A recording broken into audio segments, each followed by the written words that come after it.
Bismillahirrahmanirrahim. Alhamdulillahirabbil alamin.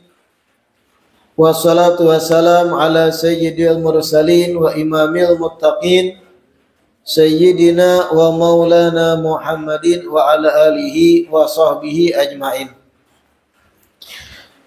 Alhamdulillah, segala puji kembali dan selalu terhatur kehadirat Allah yang masih memanjangkan umur dan melimpahkan kesehatan, keafiatan pada kita seberataan, sehingga diperjumpakan lagi di majelis ilmu yang kita selalu berharap mudah-mudahan majelis ini bujur-bujur membawa kita pada kebaikan-kebaikan dunia dan akhirat. Amin ya rabbal alamin.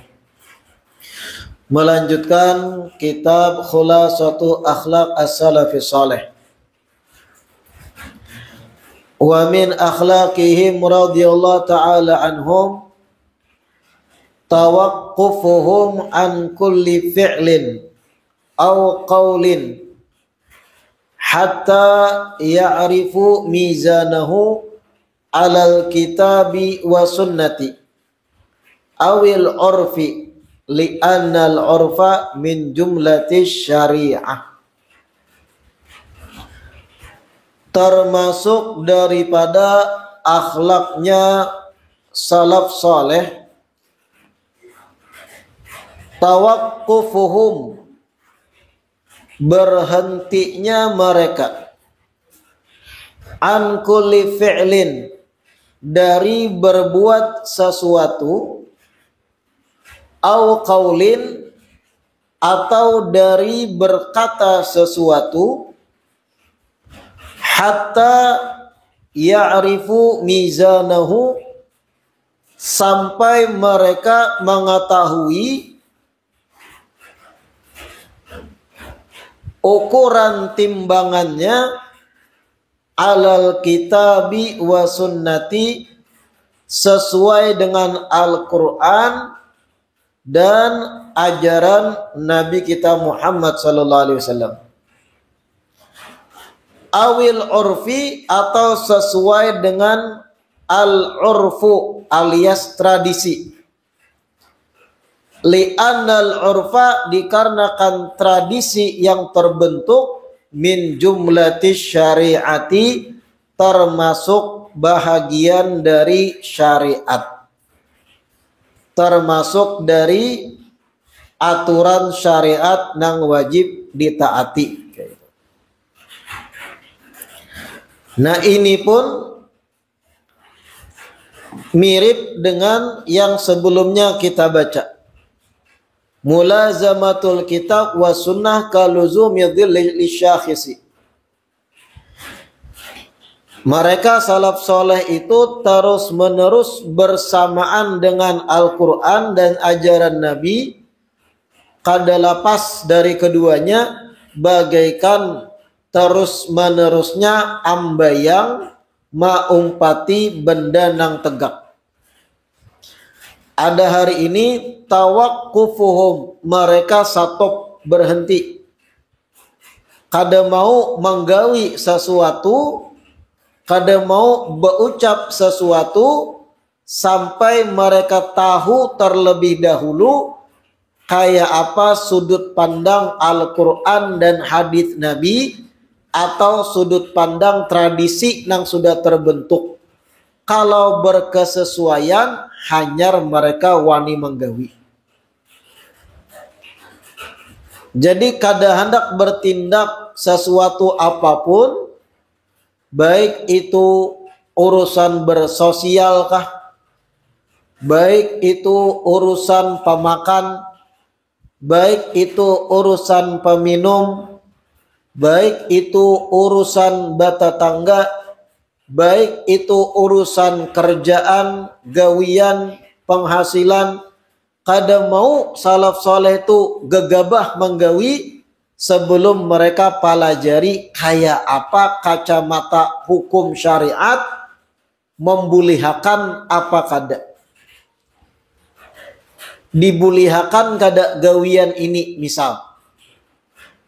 ketika ditawarkan satu bisnis misalnya, kada langsung menggawi, dipelajari sistemnya kayak apa bisnis itu, untung ruginya kayak apa, dari mana keuntungannya, hanya dipelajari kayak apa Al-Quran dan As-Sunnah melajari sesuai kada hukumnya. Kada nang langsung karena keuntungan ganal tutoy, kada kayak itu.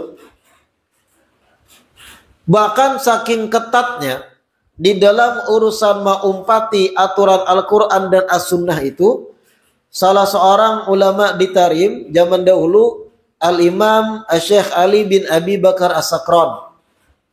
Syekh Ali bin Abu Bakar As-Sakran, saudaranya Imam Abdullah Al-Aidarus. Syekh Ali bin Abu Bakar As-Sakran ini pernah ditanya, pernah ditakuni, kenapa pian kada mau makan semangka? Bukankah Rasulullah itu ada riwayat sidin makan semangka? Saking ketatnya sidin dalam gerak-gerik aktivitas, guring makan, minum, apapun kegiatan awak sidin tuh harus sesuai ajaran Rasulullah. Tapi pernah ditakuni pada Syekh Ali Sakran, kenapa pian kada makan bitih dalam bahasa Arab, semangka? Jawaban sidin, naam, araf tuh. Aku tahu bahwa Rasulullah diriwayatkan sidin makan semangka. Tapi yang aku kada tahu jar sidin, cara Nabi makan semangka tuh kayak apa? Apakah ditatak dahulu, dipotong-potong beberapa bagian, hanya per potong dimakan, atau langsung ditatak dua dimakan, atau kayak apa? Caranya nang aku kada tahu sehingga aku kada wani dahulu makan semangka. Bujur-bujur dalam hidup sidin itu harus sesuai dengan tuntunan Rasulullah. Saking ketatnya tuh. Jika itu pian terapkan, kita terapkan, kada temakan durian kita. Karena Nabi kada ada riwayat makan duri. Nah kayak itu ulama bahari. Nah ini yang dimaksud tawaqqufuhum an kulli fi'lin aw qaulin hatta ya'rifu mizanahu ala kitabi wa sunnati awil urfi. Mereka kada hendak bertindak apapun, bahkan urusan cara memakan sesuatu, kecuali mereka cari dulu dalilnya, apakah Nabi suah menggawi itu, apakah sesuai dah dengan Al-Quran, apakah sesuai dengan petunjuk Rasul atau kada. Kalau kada, kada wani. Minimal kesimpulan yang tersirat dari ucapan Nabi.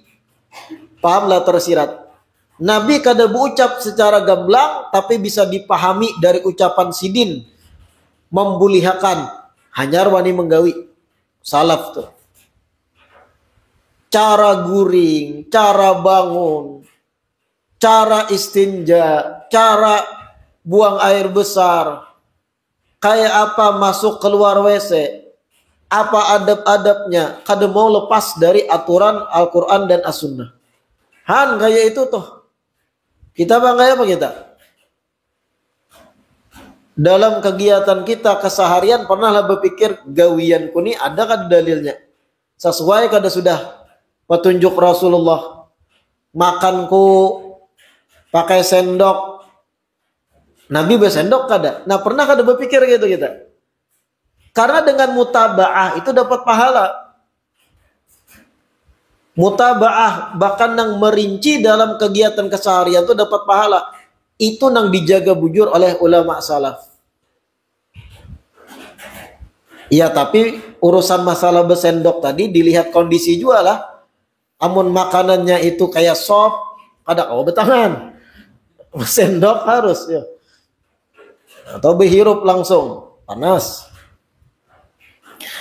Termasuk al-urfu, uruf, tradisi.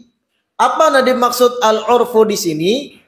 Pengertiannya jar ulama, tradisi atau al-urfu yang menjadi salah satu hal yang harus ditaati dalam syariat, mastaqarrat an-nufusu alaihi bi syahadatil uqul wa talaqqathu taba'i'u bil qabul.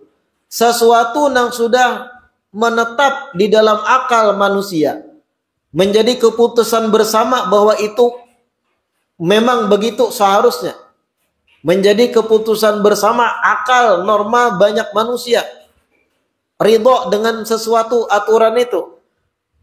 Kemudian tobai, kebiasaan manusia menerimanya dengan lapang, kada bertolak belakang. Ulun beri contoh, dahulu di beberapa negeri Arab itu ada tradisi al-uruf tadi. Kada boleh memakai imamah hijau kecuali sayyid, kecuali keturunan ahlul bait. Ada satu wilayah bahari. Kada boleh pakai imamah hijau kecuali inya ahlul bait, keturunan dari sadah para sayyid.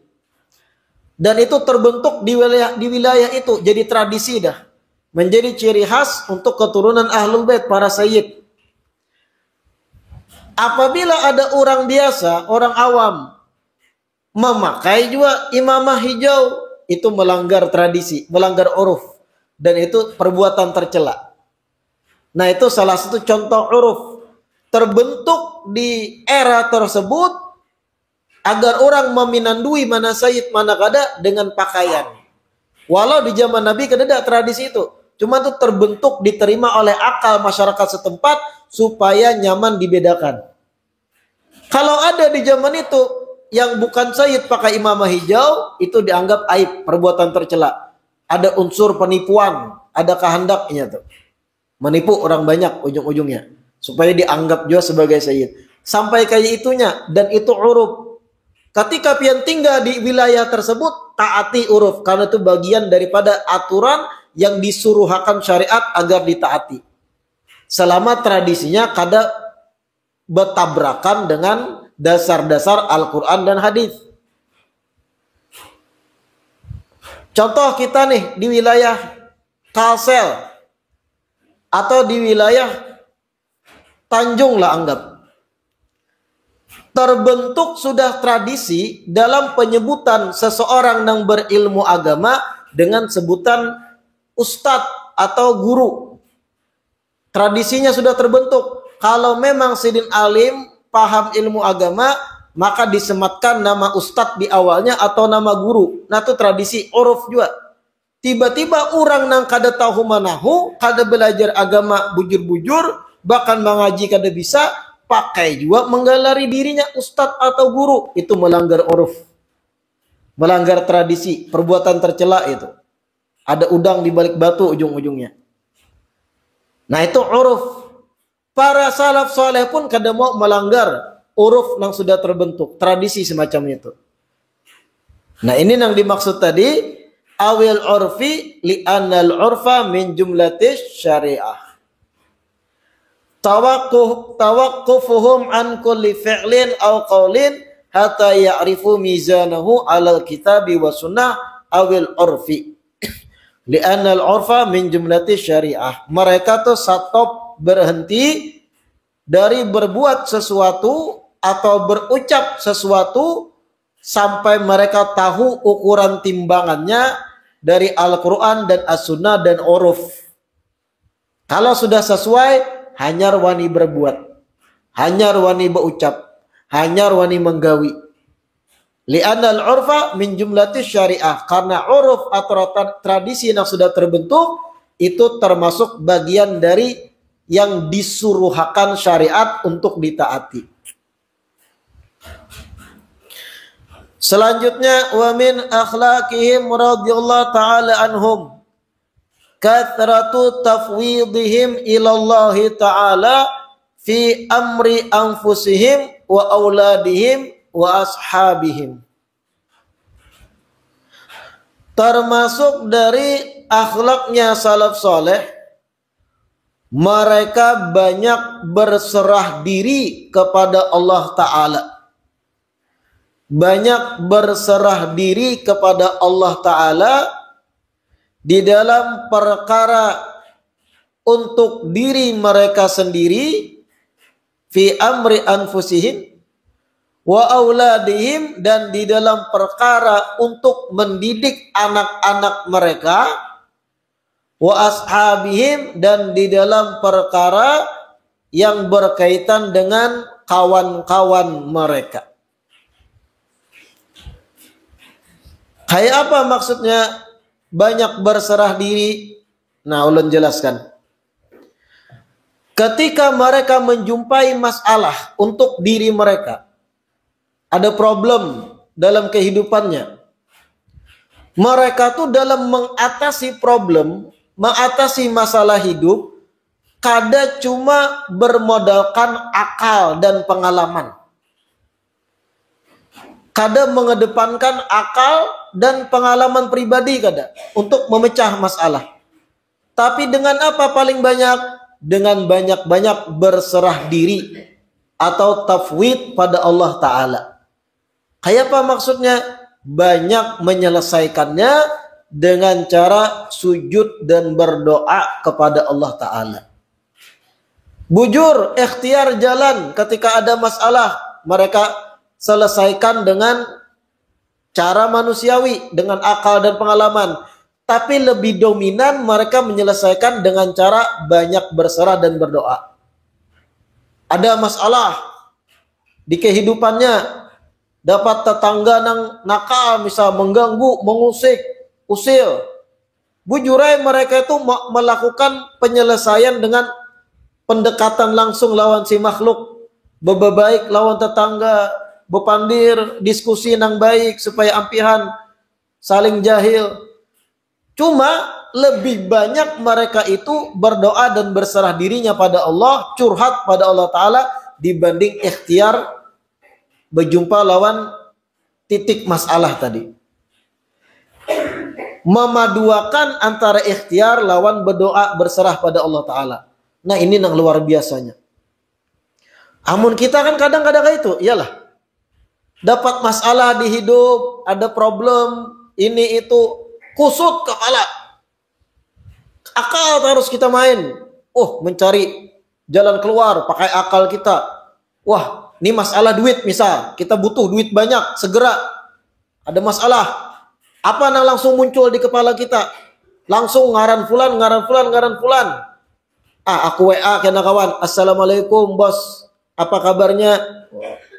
Amun sudah kawan tuh mengiau bos, ada tuh maunya. Iyalah. Kan kita kayak itu, kalau menghadapi masalah kehidupannya yang langsung muncul di kepala kita tuh manusia. Masalah duit langsung mikirkan kawan, fulan tuh hanya gajian, kawan di gawil-gawil. Fulan bin fulan dapat waris dari kuitannya, hanya berjual A, berjual B, nyaman tuh di assalamualaikum bos. Mudahan pian sehat selalu. 4 baris karena di WA tuh. Hanya ujung-ujungnya aku nih Kan kita kayak itu tuh. Dapat masalah tuh langsung kepala main. Kalau salaf soleh kada, dapat satu masalah langsung yang connect di kepala tuh tempat sujud, wudu, doa, banyak zikir dan yang lain. Hanya setelah tafwid berserah, hanya ikhtiar menggawi menyelesaikan dengan cara normal tadi. Kayak itu bedanya lawan kita. Ini bepandar saat ini nyaman. Tapi ketika kena langsung berhadapan masalah, itu pembuktiannya. Apa yang terjadi pada kita ketika kusut, ada masalah, anak garing, ini langsung, kawan ini, kathratu tafwidihim ilallah ta'ala fi amri anfusihim. Ketika diri mereka ada problem, mereka banyak berserah kepada Allah Ta'ala. Otomatis sijiyatan dalam bahasa Arab sudah terbentuk kebiasaan kalau ada masalah mereka lebih banyak kembali pada Allah, hanya imbahnya ikhtiar menyelesaikan secara normal. Karena yang maha kuasa mengangkat masalah itu Allah. Ada kita kebanyakan diberi nasihat, coba ikam banyak-banyak berdoa, coba ikam baca wirid ini, coba ikam banyak sujud, coba urusan ini harus diselesaikan pakai akal. Ada yang memberi masukan gitu, sarik. Pasahapan tuh urusan lain. Pasahapan sejadah maksudnya. Ngalihnya. Jauhnya tuh perbandingan kita. Tafwid.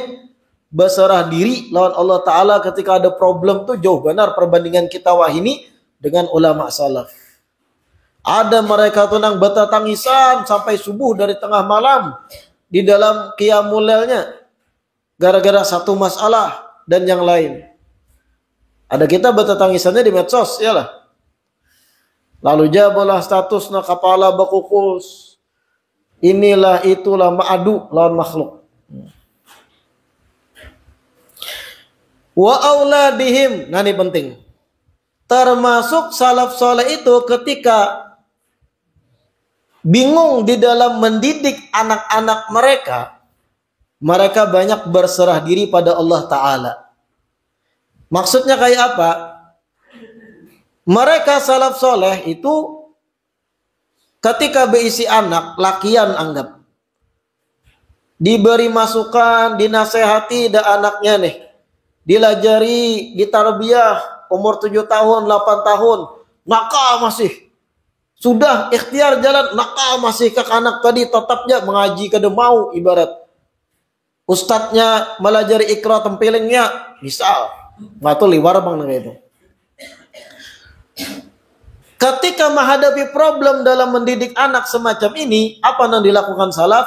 Tafwid, banyak berserah diri pada Allah. Ya Allah, ulun sudah qumtu bil ikhtiar, ulun sudah mencoba ikhtiar mendidiknya dan tetap begini aja kada ada hasilnya dan tiada lain yang bisa merubahnya kecuali pian ya Allah. Sujud doa, sujud doa, sujud doa terus tafwid.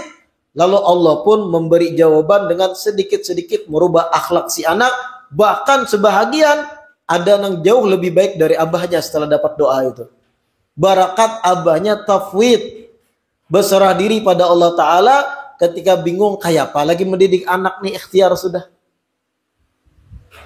Kadang kawa juga kita tuh nang kepala tabarubut mikirkan anak nih kayak apa, kena sudah juga disuruhkan ini diandak pesantren buka.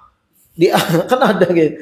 Diandak di sini buka ini tabarubut kepala, ya Allah kenapa ini? Kadang itu taguran Allah supaya kita beringat di diri. Hei fulan, bujura itu darah daging ikam. Bujura itu keluar dari bibit ikam. Bujura ikam nama mengganali. Tapi ikam tiada daya upaya kalau kada berserah diri lawan aku. Kadang jadi taguran Allah. Supaya kita lebih banyak sujud, lebih banyak berserah, lebih banyak mengakui, ya Allah ulun kada mampu, pian nang mampu. Pian juga nang menciptakan bujure darah daging ulun, tapi ciptaan pian juga. Akal ulun terbatas sudah untuk mendidik, sudah ikhtiar ulun berserah pada pian. Allah buka sekalinya. Dan itu dikisahkan oleh Imam Sya'rani. Kita baca nih dalam Tanbihul Muqtarin. Ujar Imam Sya'rani, waqad kana waladi Abdurrahman laisat lahu da'iyatun ila talabil ilmi. Imam Sya'rani wali kutub nih. Wali besar di Mesir. Berkisah sih di kitab nih. Dahulu anak saya yang bernama Abdurrahman, jadi Abdurrahman bin Imam Asy-Sya'rani. Laisat lahu da'iyatun ila talabil ilmi. Kadada semangat untuk menuntut ilmu agama. Pengulir. Wa kuntu fi hasrin azimin min jihatih. Sudah aku nih berupaya untuk mendidiknya, aku kurung, aku jaga pergaulannya, aku pokoknya upaya sudah jadi Imam Sya'rani. Tatap pengulirnya, kada hendak nang kayak abahnya. Bahasa wah ini biar abah tuan guru. Aku jadi TNI kah, polisi kah, sarah kuai. Problem Imam Sya'rani bahari kayak itu juga. Wali nih. Setelah itu jadi Imam Sya'rani, ini sudah ikhtiar sidin. Fa'alhamanil haqqu subhanah an ufawwidha amrahu ilaih. Allah pun mengilhamkan padaku, menagur Imam Sya'rani. Allah ilhamkan kepadaku agar aku berserah diri kepadanya untuk perkara anakku. Fafa'altu, aku pun bertafwid, aku berserah, sujud pada Allah. Ya Allah, pian aja nang didik kada mampu lagi ulun, sudah ikhtiar. Setelah itu jadi Imam Sya'rani, fa asbaha min tilkal lailah yutali'u fil ilmi bi nafsihi min ghairi amri lahu bidzalik. Semenjak malam itu anak ulun Abdurrahman giat semangat surangan membaca kitab-kitab ilmu agama tanpa ulun suruh, jar Imam Sya'rani. Giat surangan, tiba-tiba membukai kitab, membacai surangan, disuruh kada. Setelah sidin sampai pada titik tafwid, berserah diri pada Allah Ta'ala. Wa hasalat indahu halawatul ilmi min tilkal lailah. Semenjak malam itu, jar Imam Sya'rani, anakku Abdurrahman dapat rasa manisnya belajar ilmu agama. Nah, maksud rasa manis itu ketika tiap membuka kitab merasa manis, nyaman, hendak pulang membuka kitab yang lain. Nah, itu perasaan muncul bagi orang yang Allah bari ketika menuntut ilmu agama. Tanpa aku suruh, tanpa aku perintah, tiba-tiba inya seorang yang mau belajar mutalaah kitab, dan inya dapat rasa manis dalam mutalaah kitab. Wa sara fahmuhu yarjahu ala fahmi man sabaqahu bil ishtighal bisinin. Dan ternyata anak ulun Abdurrahman semenjak itu pemahaman inya itu lebih kuat, lebih cepat memahami ilmu agama dibanding orang-orang yang terdahulu pada inya dalam menuntut ilmu agama tahunan. Jadi bahkan anakku Abdurrahman, jar Imam Sya'rani, lebih pintar, lebih alim dibanding senior-seniornya dalam menuntut ilmu yang sudah tahunan. Allah yang memberi dan membuka futuh bagi anakku. Fa'arahanillahu ta'ala bitafwidi ilaihi minat ta'abil ladzi kuntu fi. Sehingga Allah pun memberikan kenyamanan bagiku ketika aku berserah diri kepadanya, ketika capek uyu untuk mendidik anakku tersebut. Fallahu ta'ala yaj'aluhu mina ulama al-amilin bima alimu. Semoga Allah jadikan anakku tersebut termasuk ulama yang beramal dengan apa yang inya ketahui. Jadi ketika Sidin menulis kitab ini, sang anak tuh masih menuntut ilmu. Nah, Imam Sya'rani aja curhat awalnya. Mendidik anak sing ngalihan, liwar, pangulir, menuntut ilmu. Sudah dididik, diketati aturan di rumah, kada boleh ini, kada boleh ini, kada boleh ini. Atap, nah, pokoknya nang jar ulun tadi bahasa marah pian bahaya tuan guru. Ulun hendak jadi pengusaha bahasanya. Ulun hendak jadi abri, ulun hendak jadi dokter, kada hendak kayak abah. Bahasanya itu. Bingung Imam Sya'rani. Cita-cita Sidin nang anaknya sama, bujur-bujur belajar ilmu agama. Lalu jar Imam Sya'rani, aku pun diilhami oleh Allah Ta'ala agar aku berserah kepadanya, dan aku pun berserah. Di malam aku bertafwid, berserah diri, Allah beri jawaban. Tiba-tiba semenjak malam itu anakku rajin belajar surangan. Nah, gitu. Tapi ingat, tafwid setelah ada ikhtiar. Jangan setelah mendengar ini pian lihatakan ya anakku kayak apa kahnya. Yang penting aku sujud mendoakan inya. Bujur aja itu. Tapi lihati Imam Sya'rani ada ikhtiar. Ada usaha dulu dalam mendidik.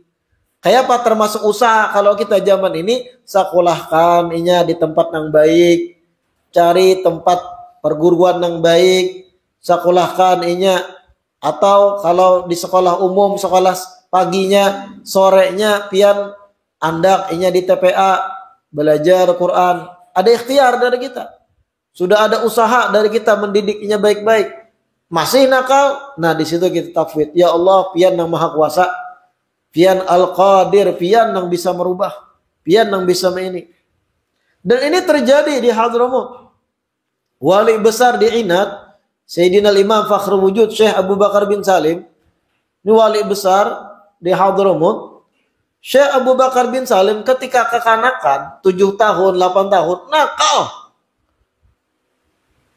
Sampai-sampai sang ayah yaitu Habib Salim, Abah Sidin, bingung kenapa anakku nih kayak ini liwarnya ngalihnya. Lalu mengadu kepada ulama saat itu, Imam Ahmad Syihabuddin. Ujar Imam Ahmad, dilihat Sidin, lihatakan ja anak ikam nih. Karena ini akan bebulik seorang menuju ilmu. Harau menjadi ulama besar. Setelah Abah Sidin usaha hanyar tafwid, lalu menjadilah orang besar Sayyidina Imam Syekh Abu Bakar bin Salim Maula Inat. Dan Kayak itu banyak kisah para ulama-ulama besar. Awalnya lagi kakanak liwar nakal. Sekalinya barakat nangguitan tafwid berserah pada Allah Ta'ala, jujur dalam penyerahan diri, Allah beri jawaban. Allah jadikan anaknya orang soleh, orang alim. Mudahan anak kita berataan jadi orang alim, orang soleh, setidaknya bermanfaat untuk keluarganya sendiri. Amin ya rabbal alamin. Ujar Imam Sya'rani pulang, waqad sami'tu syekhana Sayyidi Aliyan Al-Khawas. Ujar Imam Sya'rani, aku pernah mendengar dari guru kami, yaitu Sayyidi Ali Al-Khawas, rahimahullahu ta'ala. Yaqul, Sayyidi Ali Al-Khawas berkata, ma thamma anfa'u li auladil ulama wa salihin minad du'a lahum bidhahiril ghaib. Kadada yang lebih bermanfaat untuk anak-anaknya ulama dan anak-anaknya kaum salihin dibandingkan mendoakan mereka ketika kita dalam kesendirian. Mendoakan mereka ketika kita khalwat berduaan dengan Allah Ta'ala. Artinya cara mendidik anak-anak ulama yang paling bagus di samping ikhtiar, ujar Sayyidi Ali Al-Khawas, dengan mendoakan si anak tadi tulus berserah diri pada Allah Ta'ala. Itu cara paling bagus mendidik anak ulama dan anak orang soleh. Ma'atafidhi amrihim ilallah Ta'ala, besertaan berserah diri kepada Allah Ta'ala di dalam perkara mendidik mereka. Kenapa demikian? Ujar Sayyidi Ali Al-Khawas, wa dzalika li'anna ahadahum yutarabba fid dalal ala walidihi ma'a musa'adati ummihi in kanat. Dikarena kebanyakan anak alim ulama dan anak orang soleh itu mereka terdidik di dalam kemanjaan di bawah kedudukan abahnya si ulama atau abahnya nang orang soleh tadi, dan itu pun dimanjakan dan dibantui oleh mamanya. Jadi jar Sayyidi Ali Al-Khawas, kebanyakan anak ulama itu hidupnya dimanjakan barakat ngaran abahnya. Karena abahnya alim ulama kan otomatis ada murid-murid, ada pecintanya.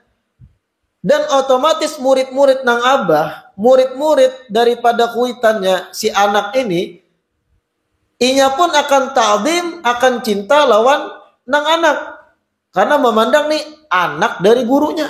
Lalu dimanja dari halus nang anak nih, anak tuan guru nih, apa dikehendaki tukarakan. Ujar anak tuan guru, paman, bawakan ulun ke waterbomb. Aku membawakan, nah dimanja terus dari halus. Karena nang membawa ini murid dari kuitannya. Dan si murid dari kuitannya nih ta'zim pada abahnya. Dan itu menurun mentakzimkan si anak. Padahal ini summun qatil, racun berbahaya. Memanjakan anak ulama itu bukan sesuatu yang baik. Ujung-ujungnya karena dari halus sudah inya meminum minuman manjaan dari murid-murid nang abah, lalu ketika mulai dewasa, mulai hendak balik, pangulir menuntut ilmu. Kada hendaknya menuntut ilmu. Kada hendak nang kayak abahnya bahari sungguh-sungguh di pesantren. Apa sungguh-sungguh sudah ada masa sudah ada kedudukan, sudah bisi murid-murid. Murid-murid abahnya dianggap muridnya juga. Inilah kesalahan fatal kebanyakan terjadi. Lalu pengulir nang anak ulama nih menuntut ilmu nang kayak abahnya bahari mujahadah, kada makan sehari semalam dalam menghafal dan semacamnya. Nang anak nih menerima beresnya aja. Dimanja oleh murid-murid abahnya, ditukarakan gulaan, dimaui apa yang dikehendaki nang anak, dibawakan ke sana kemari, diberi duit himong. Dari halus kalau terdidik kayak itu rusak kenanya ketika gana. Kada mau belajar. Oleh karena hal ini jar Sayyidi Ali Al-Khawas, cara paling bagus dalam mendidik anak ulama mendoakan inya ketika kita khalwat pada Allah Ta'ala dan bertafwid pada Allah Ta'ala. Bahaya adalah memanjakan anak guru kita tuh, bujur niat kita baik karena menghormati guru kita. Tapi kalau itu ujung-ujungnya mengolah si anak tadi malah sombong, mutakabbir karena merasa rancak sudah dihormati, bahkan dicium tangannya lagi halus, Padahal si anak ulama ini belum alim, belum belajar, belum menuntut ilmu bujur, nahwu, shorab dan semacamnya. Murid-murid abahnya menciumi tangannya dari halus, bahaya itu. Almarhum Al-Habib Salim Asy-Syatiri di Tarim, Rubat Tarim, itu kada mau anak sidin menuntut ilmu di Tarim, di Rubat. Buang sidin jauh di Baydho. Bukan dibuang bahasanya. Anak sidin jauh-jauh. Ratusan kilometer. Disuruh menghinakan diri menuntut ilmu di pesantren lain. Kada mau, jangan dimanja anakku. Karena sidin paham konsepnya. Kalau murid-murid sidin ini nang dari Indonesia umumnya pasti kena takdim pada nang anak. Karena anak guru. Kalau pindah kena tumbuh dewasanya rusak tarbiyahnya. Buang sidin jauh-jauh. Habib Hasan Asy-Syatiri almarhum kayak itu juga mendidik anak. Bahkan nang anak itu disuruhkan ikam berjalan bawa keliling dupa atau bukhur. Biasanya kalau acara maulid, acara apa di Tarim itu ada bebuhan pembantu khadam-khadam dari ulama itu membawa dupa keliling per orang dipanakakan, lalu masing-masing mencium bau nang bukhur tadi. Anak sidin suruh akan keliling bawa ikam di hadapan murid-murid santri-santri. Disuruh jadi pelayan nang anak di hadapan murid-murid. Itu tarbiyah sidin dan itu efektif supaya nang anak ini kadang muncul ujub, aku nih anak orang alim lah, biasa dicium tangan bolak-balik, itu merusak mental, kadang maunya menuntut ilmu dia. Kadang mau jadi nang kayak nang kuitan ya. Nang kuitan ketika menuntut ilmu habis-habisan, tegaring-garing menghafal matan A, matan B, tegaring-garing di pesantren, guring di lantai. Nang anak diciumi oleh murid-murid abahnya tangan bolak-balik, rusak ya. Sebagian habaib Tarim malah diandak jauh-jauh. Habib Umar, guru kami bin Hafid, anak sidin, Sayyid Hamid, andak sidin di pesantren cabang di Sewun. Umpat kayak santri lain berbaur Sayyid Hamid waktu itu. Bahkan membasuh nampan juga. Kami jangan kada purun melihat. Tapi tetap sidin membasuh nampan ketika habis makan, umpat berkegiatan kayak santri lain. Umpat tersiksa lah bahasanya di pesantren, bangun tengah malam dan yang lain. Kayak itu cara mendidik nang terbaik. Kalau mahir dari halus dimanja, ya pengulir. Nah ini yang dimaksud Sayyidi Ali Al-Khawas tadi. Li'anna ahadahum, dikarenakan anak para ulama itu, yatarabba fid dalal ala walidihi. Kebanyakan terdidik dengan di bawah kemanjaan, di bawah nama besar abahnya. Ma'a musa'adati ummihi in kanat, kadang bahkan dibantu mamanya di dalam memanja. Mahir nyaman diservis murid-murid abah, lalu rusak. Wa yaktafi bi ta'dhimin nas lahu bi hukmi tabi'i abihi. Dan si anak karena rancak dimanja, inya merasa cukup. Manusia banyak dah mengagungkan aku, hormat lawan aku. Apa lagi aku belajar? Kesimpulan pendek si kekanakan tadi nih.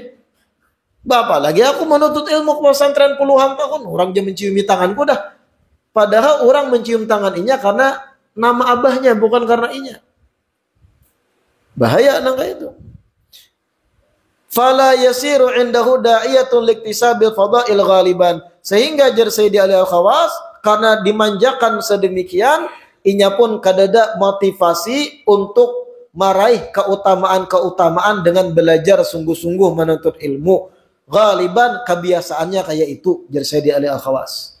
Makanya paling baik dalam mendidik anak ulama, di samping ikhtiar kita mendidiknya, banyak mendoakannya.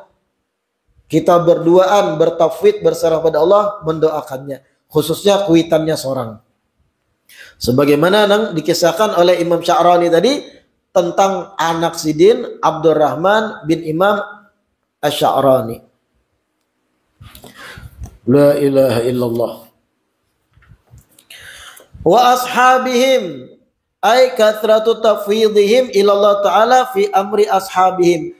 Termasuk juga salaf saleh itu banyak bertafwid, berserah diri pada Allah Ta'ala di dalam hal apa? Urusan kawan-kawannya. Kekawanan ada yang rusak-rusak, kekawanan lagi halus, ternyata banyak yang kada karuan tampu. Di samping menasehati secara ikhtiar, mereka pun lebih banyak tafwid berserah pada Allah. Ya Allah, siapapun yang ulun kenal lagi halus menjadi kawan ulun, tolong ya Allah berikan hidayah pada mereka. Selamatkan mereka. Setidaknya wafatkan mereka husnul khatimah. Kayak itu ulama salaf tadi. Intinya ini melajari kita agar kita ini jangan bertumpu pada akal wara dalam menangani masalah. Jangan bertumpu dengan kekuatan pribadi dan akal serta pengalaman kita. Karena ada kalanya Allah kadang hendak menyelesaikan masalah yang kita hadapi kecuali kita beringat bahwa Allah nang maha menyelesaikan. Aku tikas sini aja kawannya. Hakikatnya Allah juga nang bisa mendidik, menyelamatkan, menolong dan semacamnya. Wa min akhlaqihim radhiyallahu ta'ala anhum kathratu ikhlasihim fi ilmihim wa amalihim wa khafihim min dukhulir riya'i fi dzalik wallahu a'lam. Insyaallah kita lanjutkan di perjumpaan berikutnya. Mudah-mudahan yang kita baca malam hari ini bermanfaat. Mudah-mudahan diistiqomahkan, duduk belajar di majelis ilmu, meraih kebaikan-kebaikan dalam talabul ilmi. Amin ya rabbal alamin.